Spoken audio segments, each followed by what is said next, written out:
Bismillahirrahmanirrahim. Assalamualaikum warahmatullahi wabarakatuh. Perkenalkan, nama saya Yuni Ferianto, NIM 18.19042, Prodi Teknik Industri, Fakultas Teknik Industri. Saya di sini mau mereview materi-materi yang sudah diberikan dari Cak Fandi, materi tentang kemuhammadiyaan. Saya ingin menjelaskan beberapa poin di sini. Apa itu Muhammadiyah secara etimologis, ideologis, dan historis. Marilah teman-teman semua dan kawan-kawan, saudara-saudaraku semua, mari kita pahami apa sebenarnya Muhammadiyah itu. Muhammadiyah itu secara etimologis yaitu Hafan. Muhammadiyah itu sendiri berasal dari kata Arab, bahasa Arab yang berarti Muhammad, yang ditambah kalimat Iyah. Iyah itu sendiri yang berarti pengikut Nabi Muhammad SAW. Ada beberapa sebab mengapa Kiai Haji Ahmad Dahlan memberi nama gerakan Muhammadiyah, bukan Dahlaniyah, yaitu karena beliau ingin membangun Muhammadiyah bukan fanatisme tetapi organisasi, dan tidak ingin warga Muhammadiyah itu sendiri menjadi taklid buta terhadap pandangan Kiai Haji Ahmad Dahlan, sehingga fokus pada Kiai Haji Ahmad Dahlannya saja, tidak pada pemikirannya beliau untuk agar manfaat dan lebih menguntungkan banyak hal dalam sosial maupun yang lainnya, dan tidak luput untuk mengikuti ajaran Nabi Muhammad SAW, dan tanpa ada tambah-tambahan yang biasa disebut bid'ah. Yang dimaksud selanjutnya, mengapa Kiai Haji Ahmad Dahlan menamakan Muhammadiyah? Yaitu karena Kiai Haji Ahmad Dahlan berharap dalam melakukan misi perjuangannya selalu mengikuti apa yang dilakukan Nabi Muhammad SAW dan senantiasa melanjutkan atau mewarisi misi Rasulullah dan dapat mewarisi akhlak Rasulullah baik dari Al-Quran maupun As-Sunnah. Nah, bagian yang selanjutnya, Muhammadiyah secara ideologis. Dalam gerakan Islam, dakwah amal ma'ruf nahi mungkar dan tajdid bersumber dari Al-Quran dan As-Sunnah atau biasa disebut Al-Hadis. Sedangkan Muhammadiyah secara historis adalah sebuah organisasi yang besar di Indonesia. Nama organisasi ini diambil dari nama Nabi Muhammad SAW, sehingga Muhammadiyah dapat dikenal sebagai orang-orang yang menjadi pengikut Nabi Muhammad SAW. Sehingga arti Muhammadiyah itu sendiri pengikut Nabi Muhammad SAW.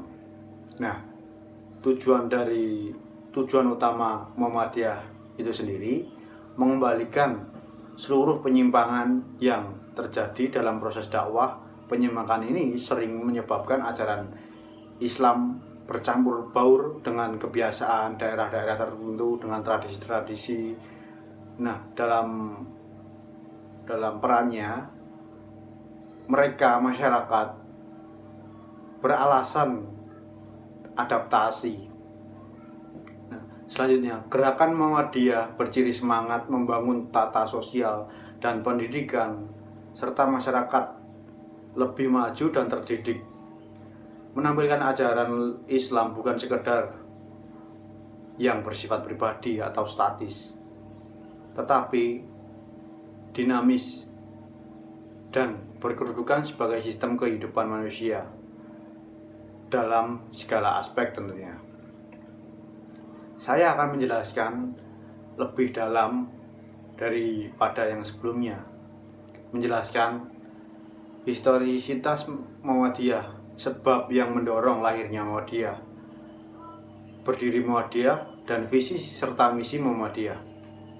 Baik teman-temanku semua dan kawan-kawan saudaraku sekalian, Muhammadiyah yang merupakan salah satu gerakan tersebut berdiri karena dorongan oleh beberapa sebab, dari pendalaman terhadap Al-Quran, melakukan penelaahan pada Al-Quran, tentu dengan sesuai dengan firman Allah dalam surat An-Nisa ayat 82 dan Muhammad ayat 24, yang di dalamnya berisi tentang tadabbur terhadap Al-Quran dan dilandasi oleh Al-Quran ayat surat Al-Imran ayat 104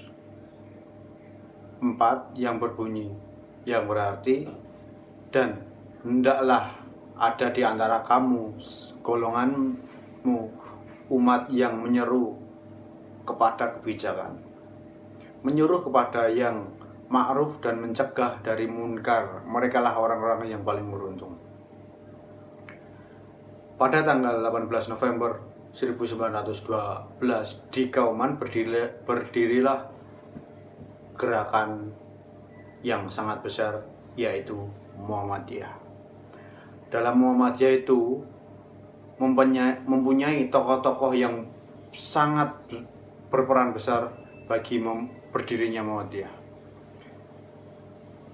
Sebagian besar tokoh Muhammadiyah didominasi oleh kalangan sahabat dari Budi Utomo, keluarga dan murid-murid Kiai Haji Ahmad Dahlan, di antara lain dari R. Budiharjo dan R. Sosro Sugondo. Muhammadiyah juga memiliki pendiri tokoh utama atau pendiri Muhammadiyah, yaitu Kiai Haji Ahmad Dahlan, saat dibantu oleh beberapa anak muda dari Kauman, yang antara lain adalah R.H. Sejarkawi, H. Abdul Ghani, H. Sujaja, H.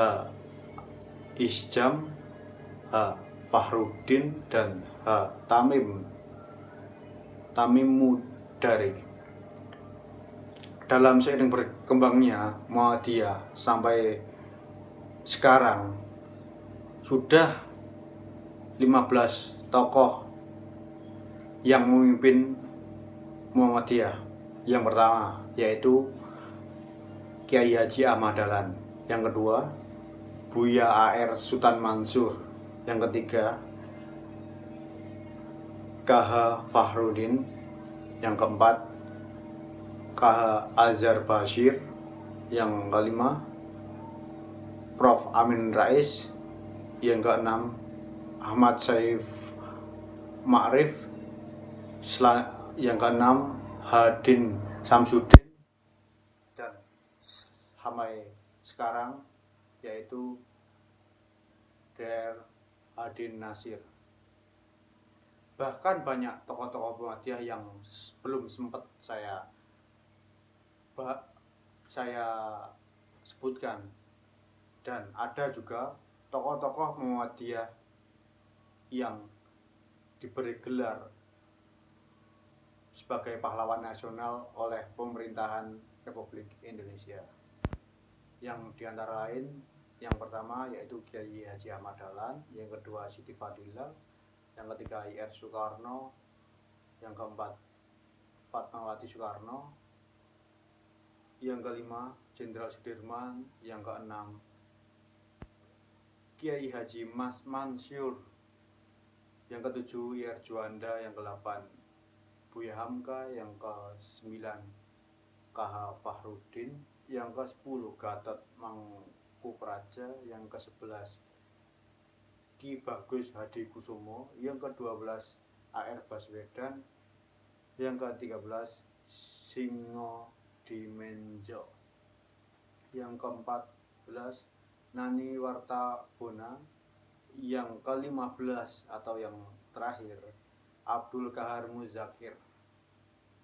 Nah, dalam peran berkembangnya Muhammadiyah tentu memiliki keorganisasian Muhammadiyah. Teman-teman semua, kawan-kawan dan saudaraku, Muhammadiyah sebagai salah satu gerakan Islam yang mengalami dinamika yang cukup pesat, yang mana hal itu perkembangannya secara keorganisasian tentunya, baik secara vertikal maupun horizontal. Nah, di sini saya akan membahas horizontal terlebih dahulu.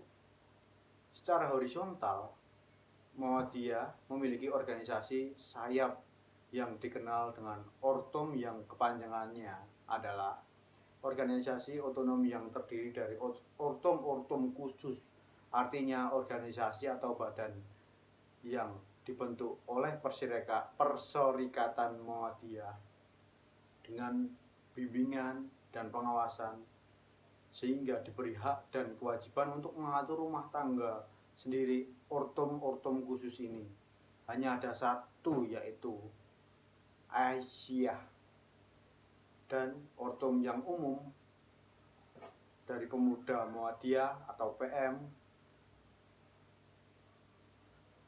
Nasyatul Aisyah atau yang disebut NA, Ikatan Mahasiswa Muhammadiyah yang disebut IMM, Ikatan Pelajar Muhammadiyah yang disebut IPM, Tapak Suci Putra Muhammadiyah atau yang disebut TSPM, dan Hizbul Waton yang biasa disebut HW. Sementara secara vertikal mempunyai jaringan struktur organisasi yang rapi dan sangat kuat, yang terdiri dari pemimpin pusat, pemimpin wilayah, pemimpin cabang, pemimpin rating. Bahkan jaringan organisasi Muhammadiyah itu sampai ke luar negeri,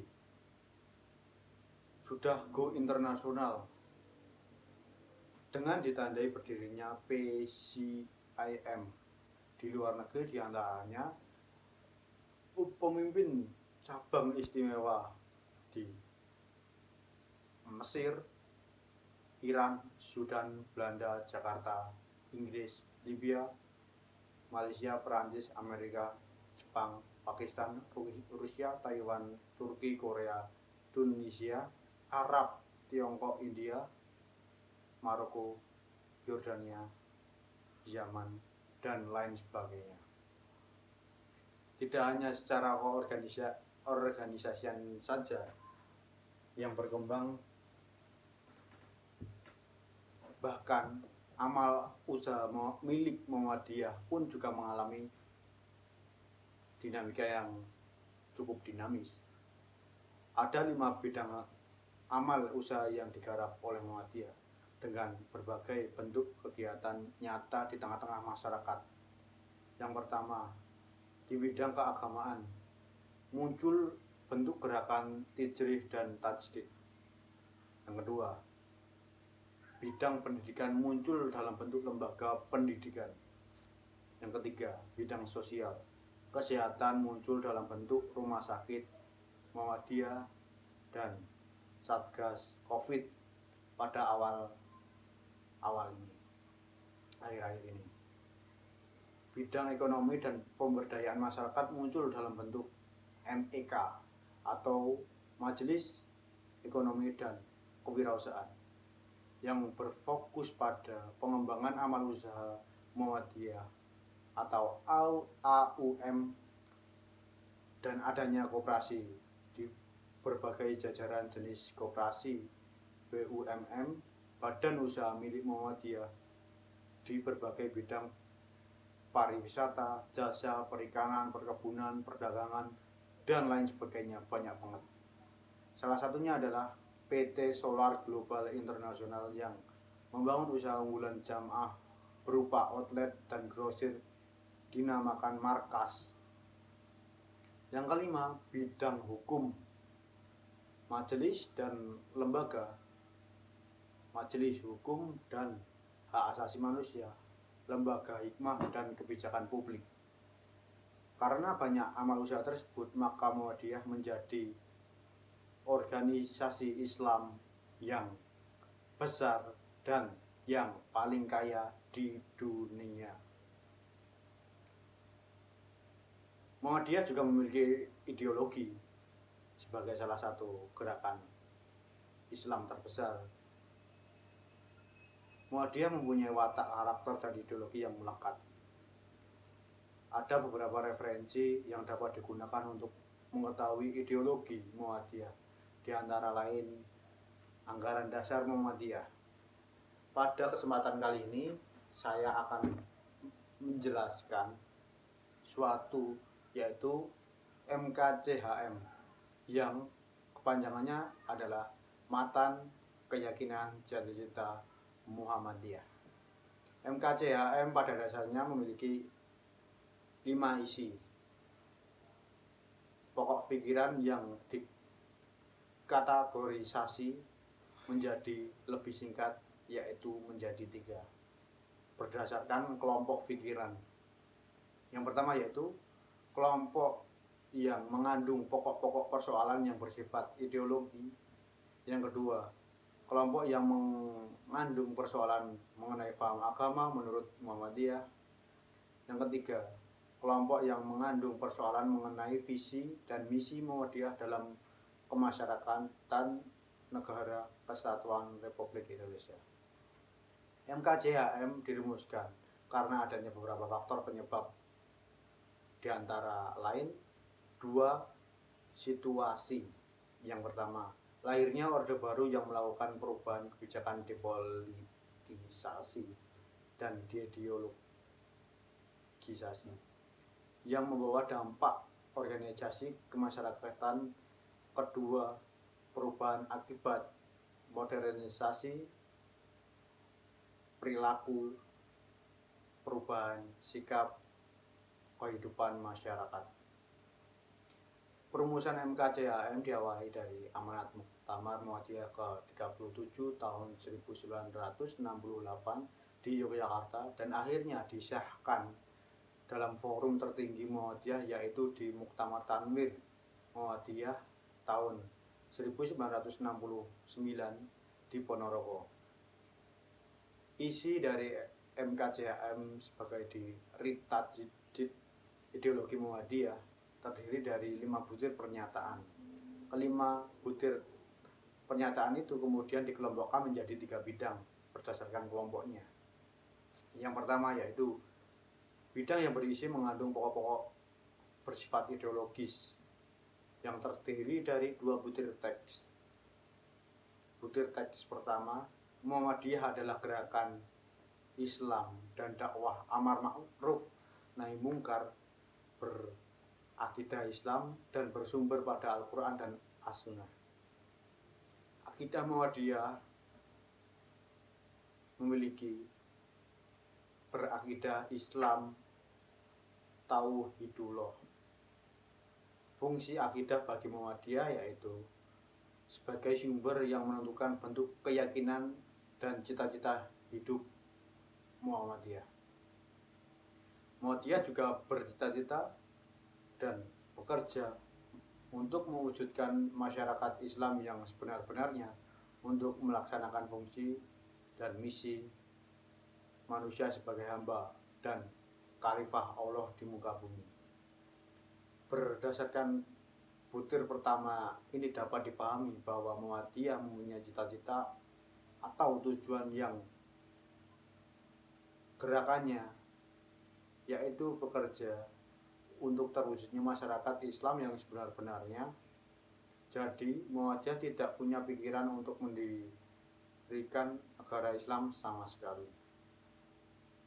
Masyarakat Islam yang sebenar-benarnya adalah masyarakat yang selalu melandaskan segala aspek dari kehidupannya pada nilai-nilai keislaman sehingga selalu berada dalam ridho Allah Subhanahu wa taala.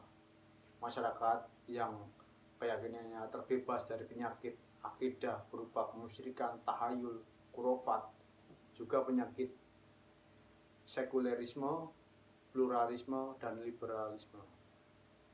Masyarakat yang praktek peribadatan terbebas dari praktek-praktek ritual bid'ah yang diajarkan oleh Rasulullah SAW. Buktir teks keduanya berbunyi, Muhammadiyah berkeyakinan bahwa Islam adalah rahmatan lil alamin, agama Allah yang diwahyukan kepada para rasul, sehingga sejak Nabi Adam, Nabi Nuh, Nabi Ibrahim, Nabi Musa, Nabi Isa, dan seterusnya sampai ke Nabi penutup, yaitu Nabi Muhammad SAW, sebagai hidayah dan rahmat Allah kepada umat manusia sepanjang masa, dan menjamin kesejahteraan material dan spiritual, duniawi dan ukhrawi. Dalam pandangan Muhammadiyah bisa dipahami bahwa Muhammadiyah itu memiliki spiritual, duniawi dan ukhrawi. Agama dalam pandangan Muhammadiyah yaitu masyaro hukmu ngala isyani'a niyatihi minal awamini wad dawafi wa isana ti isolahil ibadizut yahum walurahum, yang artinya agama adalah yang disyariatkan Allah dengan pengantaran nabi-nabi berupa perintah-perintah, larangan-larangan serta petunjuk untuk kebaikan. Sedangkan agama Islam dipahami adzanu aish amiyu muhammadiyu huwa ma'an zalamu mufi qur'anin wa maja'a. Agama Islam untuk Nabi Muhammad SAW, apa yang diturunkan Allah di dalam Al-Quran dan yang tersebut sunnah yang sahih berupa perintah-perintah larangan dan petunjuk-petunjuk untuk kebaikan manusia di akhirat. Jadi dalam keyakinan Muhammadiyah,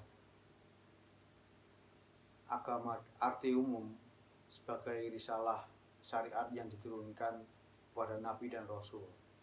Sementara yang dimaksud agama Islam secara khusus dan risalah yang termuat dalam Al-Quran dan As-Sunnah, yaitu oleh karena itu agar dapat memahami untuk mengetahui tentang matan atau isi ajaran Islam, maka harus berbanyak-banyak membaca, mengaji, mengkaji, menelaah dan memahami isi kandungan Al-Quran dan As-Sunnah. Muhammadiyah juga berkeyakinan bahwa agama Islam diturunkan Allah SWT kepada Nabi Muhammad SAW merupakan hidayah dan sekaligus rahmatan lil alamin. Oleh karena itu, dalam keyakinan Muhammadiyah, Islam adalah agama yang mengajarkan kasih sayang, kedamaian, ketentraman, hidup, rahmat bagi semuanya. Islam tidak pernah mengajarkan kekerasan, teror kepada umatnya. Jika di dalam Al-Quran dan ayat-ayat yang menjelaskan tentang perintah membunuh, hal itu hanya berlaku di area dan medan peperangan.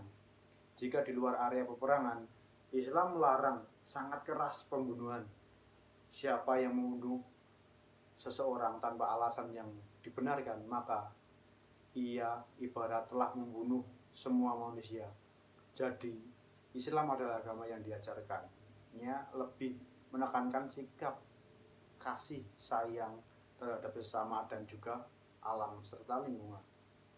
Kedua, bidang berisi paham atau menurut yang mengandung persoalan mengenai paham agama menurut Muhammadiyah. butir teks ketiga, Muhammadiyah dalam mengamalkan Islam berdasarkan Al-Quran dan As-Sunnah.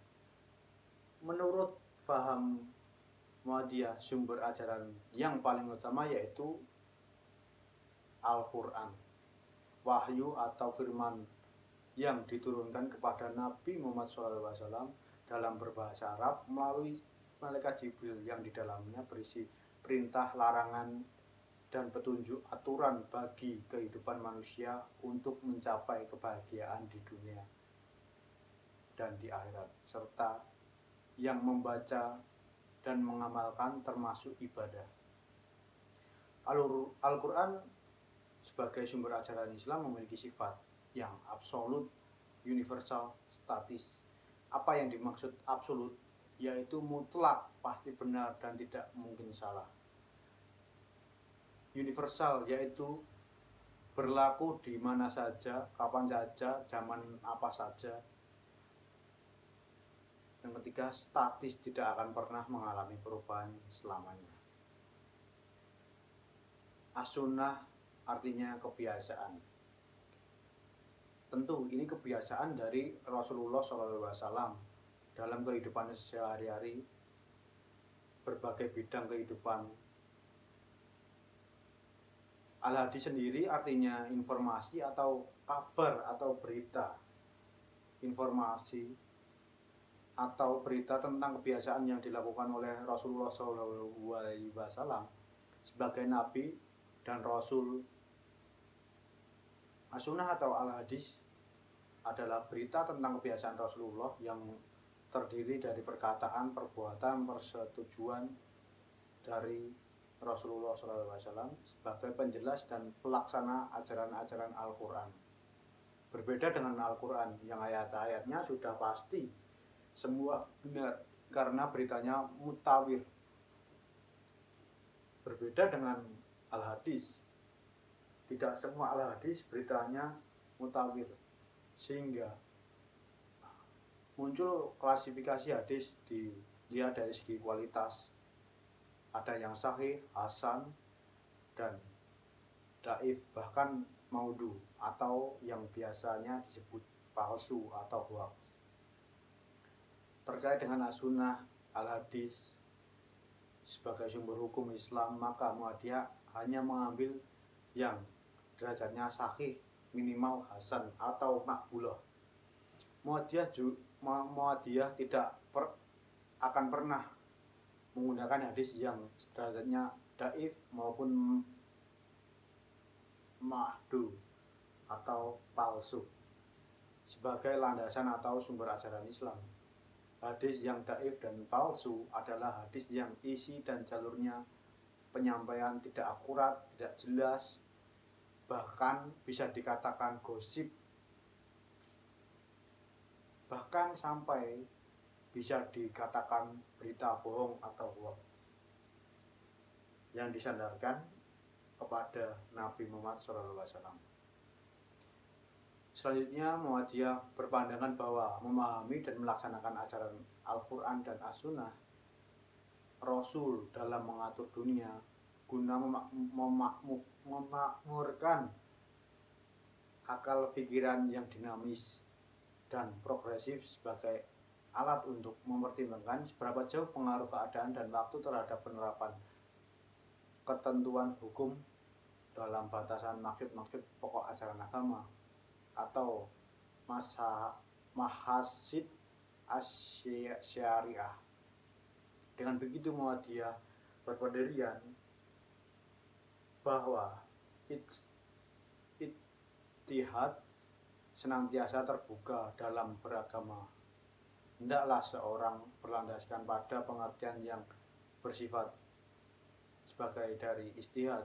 Apa itu ijtihad? Ijtihad adalah upaya secara sungguh-sungguh seseorang dengan mengerahkan segenap kemampuan akal pikirannya untuk menggali makna yang terkandung dalam nas. Apa itu nas? Adalah Al-Quran dan As-Sunnah.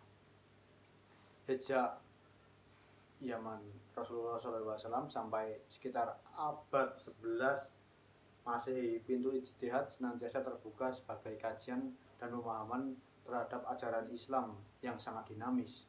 Akan tapi sesudah memasuki abad ke-12, pintu ijtihad mulai ditutup. Umat Islam tidak boleh lagi menggali ajaran agama langsung dari Al-Quran dan As-Sunnah, tetapi harus mengambil dari hasil ijtihad para ulama yang sebelum-sebelumnya yang sudah dianggap final serta tidak boleh dikritik. Belajar sumber ajaran Islam hanya menjadi domain para ulama elit. Akibatnya kemudian muncullah sikap taklid buta dan kebekuan berpikir kritis, atau bisa disebut taklid. Taklid itu sendiri yaitu adalah mengikuti hasil pemikiran dan pemahaman seorang tanpa mengetahui dasar atau landasan metode berpikir dan argumentasinya. Dengan demikian, bagi orang taklid yang diikuti pada dasarnya adalah hasil atau produk pemikiran atau pendapat seseorang. Hasil pemikiran atau pendapat seorang itu kemudian dijadikan sebagai rujukan, sehingga memunculkan sikap kultus terhadap pendapat orang yang anti kritik dan dianggap benar selamanya. Bagi Muhammadiyah itu, seorang tidak mampu berijtihad maka hendaklah tidak taklid, tapi ittiba. Apa itu ittiba? Ittiba adalah mengikuti hasil pemahaman seorang dengan mengetahui sumber atau dasarnya serta argumentasinya. Dengan demikian, seorang yang berittiba pada dasarnya bukan mengikuti pendapat seseorang tersebut, tetapi dia juga menemukan metode berpikirnya dan sumber-sumber yang digunakan orang itu. Tentu ittiba lebih ditekankan pada Rasulullah SAW, mengikuti landasan dan dalil dari Rasulullah SAW, yaitu Al-Quran dan As-Sunnah. Dalam menetapkan tuntunan yang berhubungan dengan masalah agama, baik kehidupan perorangan maupun bagi kehidupan gerakan Muhammadiyah, melakukan dengan ijtihad jamak dengan musyawarah, menggunakan metode yang disebut tarjih. Tarjih yaitu suatu metode dalam memahami nas atau dalil dengan cara mengumpulkan dalil-dalil yang dianggap saling bertentangan, kemudian dicari dalil yang kualitas dan kedudukannya paling kuat atau rajih untuk dijadikan sebagai dasar hujah atau berhukum. Fikir teks keempat, Muhammadiyah bekerja untuk terlaksananya ajaran-ajaran Islam yang meliputi bidang-bidang akidah, akhlak, ibadah, muamalah duniawi. Dengan demikian, dalam pandangan Muhammadiyah, dimensi atau aspek ajaran Islam yang kawah atau utuh terdiri dari 4 hal, yaitu dimensi akidah, yaitu ajaran Islam yang mengatur hal-hal terkait persoalan keyakinan, keimanan, dan kepercayaan pada hal-hal gaib, khususnya keyakinan dan keimanan, kepercayaan Allah Subhanahu wa Ta'ala, yang intinya berupa konsep ajaran tauhidullah, mengesahkan Allah Subhanahu wa Ta'ala. Dalam dimensi atau aspek ini diharap akidah warga Muhammadiyah adalah akidah yang salim. Apa itu salim? Akidah tauhid yang murni dan bersih berbagai penyakit akidah. Dimensi ibadah yaitu dimensi ajaran Islam yang mengatur hal terkait dengan bagaimana cara seorang hamba mengabdi taat, patuh, dan mendekatkan dirinya kepada Allah dalam bentuk ritual-ritual tertentu. Dimensi ibadah itu diharapkan akidah warga Muhammadiyah, sahih dan istiqomah. Sahih itu memiliki arti sesuai tuntunan Allah dan contoh dari Rasulullah. Istiqomah yang artinya dalam Jawa ajek atau konsisten, continue atau terus menerus dilakukan secara gimana pun caranya, sehingga tidak musiman. Dalam akhlak, yaitu dimensi ajaran Islam yang mengatur perilaku, etika, sikap, sopan santun, dan kepribadian seorang terhadap Allah maupun Rasul, sesama manusia, terhadap lingkungan sekitar, terhadap semuanya.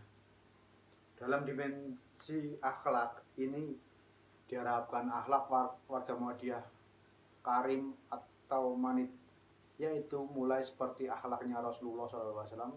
Sebab sangat ironis jika mengaku sebagai warga Muhammadiyah, tapi akhlaknya tidak seperti akhlak Rasulullah SAW. Dimensi muamalah, yaitu dimensi ajaran Islam yang mengatur hal-hal yang terkait dengan hubungan antara sesama manusia dalam menjalani kehidupan di dunia. Dimensi muamalah ini diharapkan muamalah warga Muhammadiyah saleh dan ihsan. Saleh artinya dalam bermuamalah dilandasi dengan nilai-nilai kebaikan dan kemanfaatan bagi siapapun. Adapun ihsan artinya dalam bermuamalah tetap bersandarkan nilai-nilai kelihaian dan mencari keridhaan Allah. Ketiga bidang berisi misi dan fungsi Muhammadiyah yang mengandung persoalan fungsi dan misi Muhammadiyah dalam bermasyarakat untuk negara Republik Indonesia yang berbunyi.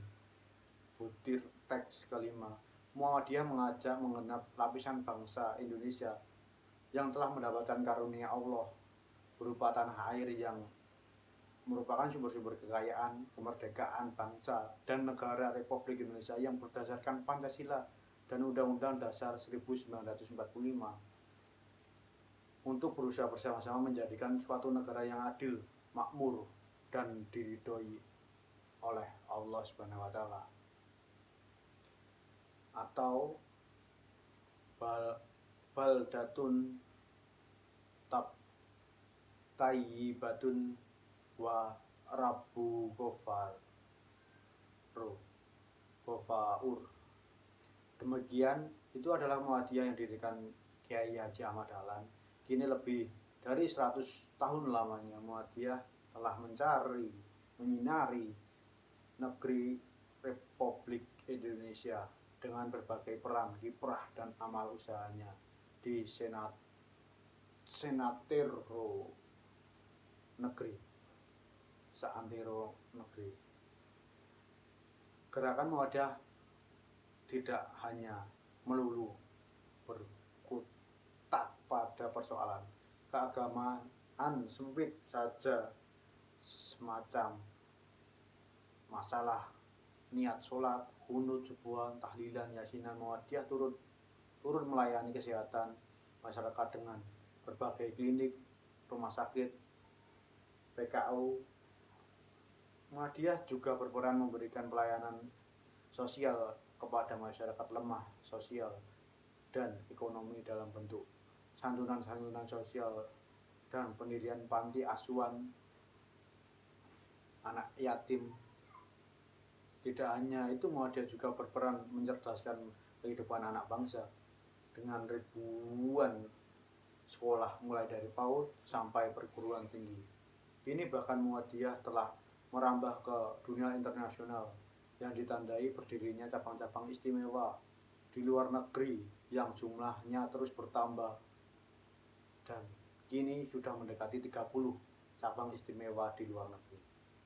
Akhirnya saya juga merasa salut, terharu, bangga menjadi bagian dari keluarga besar Muhammadiyah dan menjadi mahasiswa Universitas Ahmad Dahlan. Jaya selalu Muhammadiyahku. Sekian dan terima kasih. Kurang lebihnya saya mohon maaf. Wassalamualaikum warahmatullahi wabarakatuh.